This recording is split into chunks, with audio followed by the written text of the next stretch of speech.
जिनका शासन इस धरा पर दैदीप्यमान है, केवल ज्ञान केवल दर्शन से जो अलौकिक प्रकाशमान है। अहिंसा परमो धर्म का संदेश दिया जिसने ऐसा महान है। सिद्धशिला पर विराजित प्रभु महावीर को मेरा कोटि कोटि प्रणाम है, कोटि कोटि प्रणाम है। राष्ट्रसंत आचार्य परम पूज्य श्री आनंद ऋषि महाराज के चरणों में भी कोटि कोटि वंदन। यहाँ पर विराजित तेला तपाराती का परम पूज्य श्री चंदन बालाजी महाराज, प्रखर वक्ता परम पूज्य श्री पद्मावती जी महाराज आदि थाना 6 के चरणों में कोटिशाह वंदन। आपका साथ धूप में छाव है, आपका साथ समंदर में नाव है, आपका साथ अंधकार में प्रकाश है। कर रहे हैं आपको विदा, पर दिल में आपका ही नाम है। 4 माह तो मानो 4 दिन में बीत गए। इतनी कृपा दृष्टि आपने हम पर बरसाई। इन 4 पंक्तियों में हम चौमासे का वर्णन कैसे कर पाए। महाराज साहब, आज का दिन हमारे लिए बहुत ही कठिन है, फिर भी अपने भाव में कुछ शब्दों में व्यक्त करना चाहती हूँ। अगर मुझसे कुछ गलती हो जाए तो बड़े दिल से आप मुझे माफ कर देना।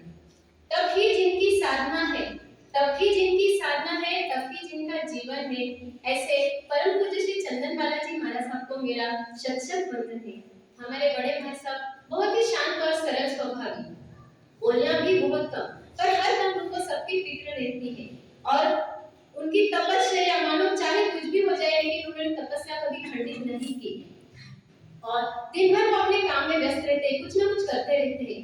आराम तो मानो उनको पता ही नहीं। मानसा, आपके तप की प्रेरणा से ही मैंने मेरी जिंदगी में पहला आयामविल तप आपके चातुर्मास में किया, और बचपन में इतने सोए थे कि मुझे आयामविल में कर रहे हो ऐसा लगा ही नहीं। हमारे पद्मावती जी मानसा, जिनकी प्रवचन शैली है बहुत ही खास, जिनकी प्रवचन शैली है बहुत ही खास, और बिना माइक के भी गूंजती है स्थानों के कोने तक जिनकी आवाज। ऐसे हमारे परम पूज्य श्री पद्मावती जी महाराज साहब, आपके पास तो मानो ज्ञान का भंडार भरा हुआ है, जितना ले उतना कम है।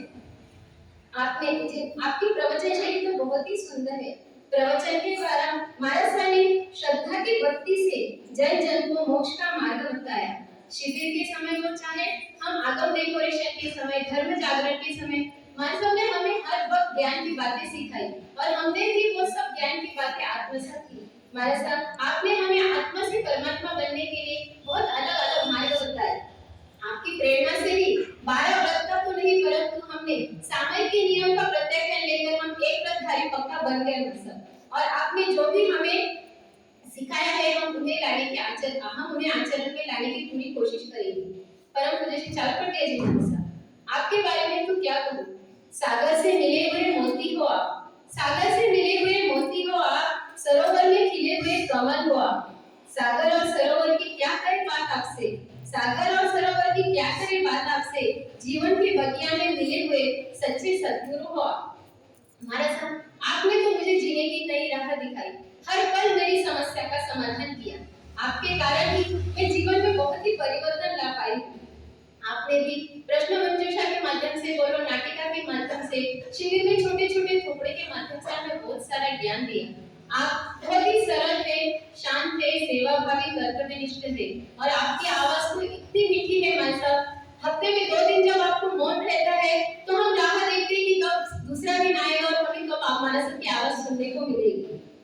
तथा मां साहब, आपने भी 102 आयुर्वेद की तपस्या की है, और आप ही की प्रेरणा से मैंने उत्तराध्याय की 4 अध्याय कंठस्थ कर ली। आपको भी मां साहब सबकी बहुत बहुत अनुमोदना है। हमारे परम पूज्य श्री सूर्यवंशी मां साहब, सच कहूं तो जब मैंने पहली बार इनको देखा तो मुझे लगता था कि मां साहब कुछ बोलते ही नहीं, पर जब आगम डेकोरेशन के समय हमारा इनके साथ रहना हुआ तब हमें पता चला कि महाराज साहब की कितनी खुल के और हंस के बात करते हैं, और महाराज साहब को भी कला के बारे में, डेकोरेशन के बारे में बहुत सारी जानकारी है। कुछ ही सुनम जाप के समय भी उन्होंने हमारे साथ बहुत अच्छे से जाप किया, तथा महाराज साहब आपने भी वास्य सिद्धि तब किया, तो आपको भी बहुत बहुत धन्यवाद। परम पूज्य श्री शासन वंदना जी महाराज, जब कभी स्थानक में प्रवचन के बाद आना होता है तो सबसे पहले जिनका मुस्कुराता हुआ चेहरा सामने आता है वो हमारे परम पूज्य श्री शासन वंदना जी महाराज, जो हर समय बच्चे हो, महिलाएं हो, जिनको हमेशा पाठिया मतलब प्रतिक्रमण याद करने के लिए, स्वाध्याय करने के लिए जो हमेशा प्रेरणा देते हैं, ऐसे हमारे परम पूज्य श्री शासन वंदना जी महाराज।